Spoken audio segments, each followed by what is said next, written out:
aquests de Sant Adrià no és que fossin molt antics, però els papers d'aquesta època, bueno, no tots, però aquests en concret són de baixa qualitat i aleshores tenen molts problemes de conservació. I el problema principal és que són molt àcids i aleshores amb el temps es tornen molt trencadissos. I amb els que estaven més malmesos el que hem fet és rentar, perquè aleshores es pot desacidificar i neutralitzar aquesta acidesa que hi ha en els documents. I aleshores amb els que no estaven tan malament hem fet el procés habitual, que és netejar, desmuntar els padrons. Abans s'ha fet la fotografia i s'ha revisat la paginació. Després s'han consolidat totes les vores i els estrips que estaven trencats.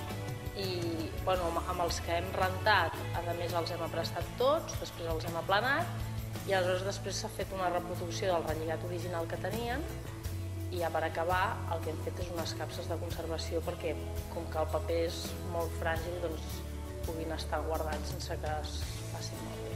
Aquests padrons serien com si diguéssim no tenen cap alteració que els faci diferents d'altres papers, vull dir que serien tenen totes les degradacions habituals, que són els celos o els estrips o una taqueta i aleshores el procediment és l'habitual, vull dir, la tinta també, serien una restauració estàndard amb el que hauríem fet més o menys el que fem. A veure, més que difícil treure'l és que es pot treure el que és el celo, però quan hi ha la taca de greix arriba un punt en el que si el paper s'ha oxidat, per molt que tu posis dissolvent, ja has tret el greix que hi ha i la taca no marxa. I és difícil en el sentit que moltes vegades on hi ha el celo és més rígid que el mateix paper i aleshores a l'hora de treure'l és delicat perquè abans es trenca el paper que el celo. Sí, és un procés delicat, però tampoc tot el dia traiem celo. El que interessa és que totes les parts que hi afegim siguin molt estables, perquè no facin malbé l'original ni tampoc es facin malbé amb el temps. I aleshores el paper Japó, a part que és molt estable i que perdura al llarg del temps, té l'avantatge que és molt prim i es pot gairebé posar sobre les lletres i tampoc tapa massa.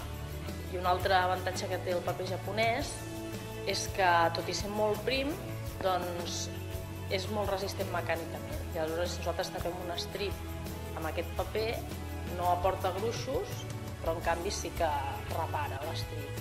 Perquè si el paper afegit fos més gruixut que l'original, el que passaria és que s'acabaria trencant l'original per allà on s'acaba la part reforçada, que seria més forta, i això no interessa.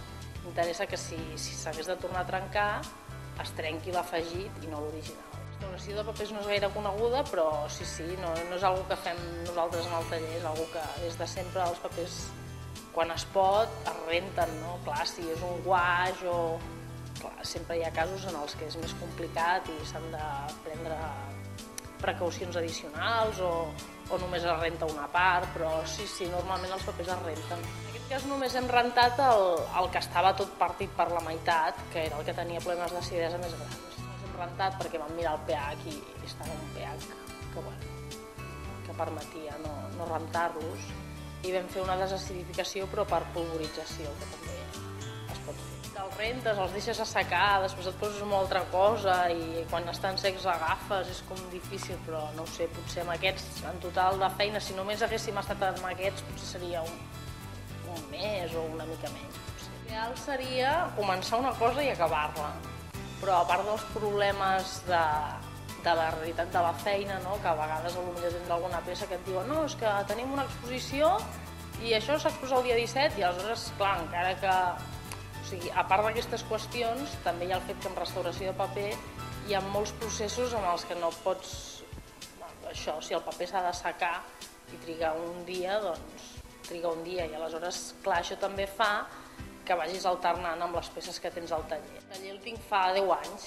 Hi ha peces que són difícils, unes que vam fer recentment perquè eren molt grans, no? Són uns papers que medien 4 metres quadrats cadascun i aleshores, clar, la dificultat és que quan normalment ho fas amb 2 mans, clar, allò no pots, necessites més gent o, per exemple, hem fet uns mapes també ara que estaven tots envernissats amb goma laca i aleshores tenia el problema de la tinta, que no pots, per treure el vernís és més complicat, després ho has de tornar a vernissar, però així més difícil no et sabria dir, perquè cada peça té coses que et fan superar-te o que et fan buscar-te la vida per fer-ho bé, però així una que diguis la més difícil, no ho sé, no t'ho sé dir.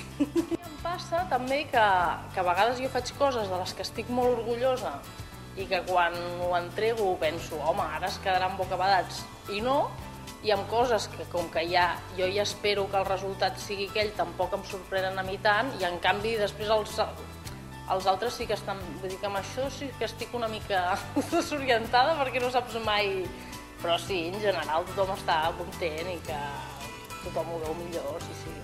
La restauració és que és una inversió de diners important i a nivell de quantificar el resultat és petit, perquè no és el mateix digitalitzar tot un fons així que restaurar un padró o dos. Vull dir que, clar, jo entenc que a nivell de les administracions els hi costa destinar aquests diners perquè és una cosa que costa de vendre. Però, evidentment, no perquè jo sigui restauradora, però primer està a conservar el que tenim. Això està claríssim i, clar, em sembla molt bé que es destinin diners en això.